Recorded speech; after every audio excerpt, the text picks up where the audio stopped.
Karaköy balıkçısı Yaşar Usta. Beğenmeyenden para alıyor. Hello.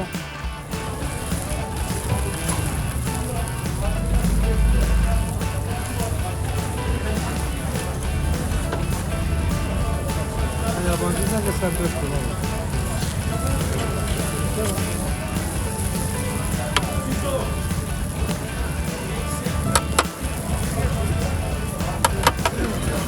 Altının birinci ayak bir geldi.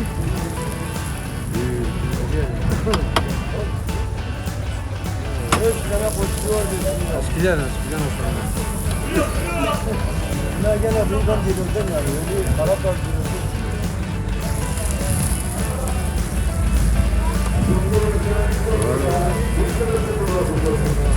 çekim yapıyor. Ama çelik bir kaldı koçluğu alıyor ondan sonra kız oldu gitti.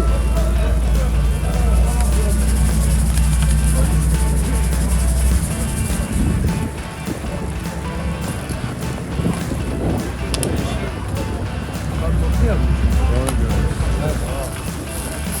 Akşam ben gidip kar başlayayım.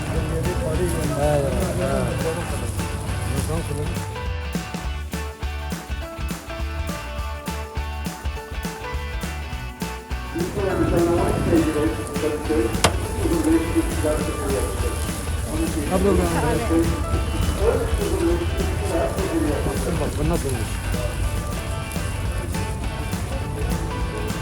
Bağırat da çok kısılmış ya. Yaşar Usta balık gibi.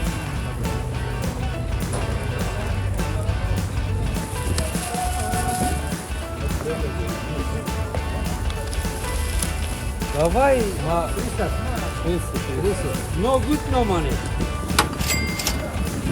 Давай. Gel. Давай.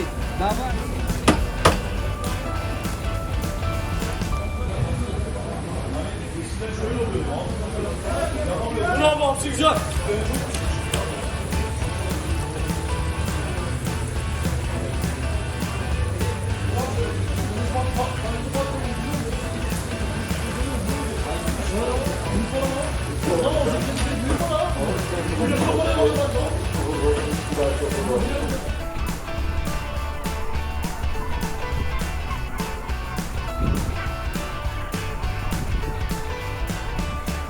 Karaköy balıkçısı Yaşar Usta.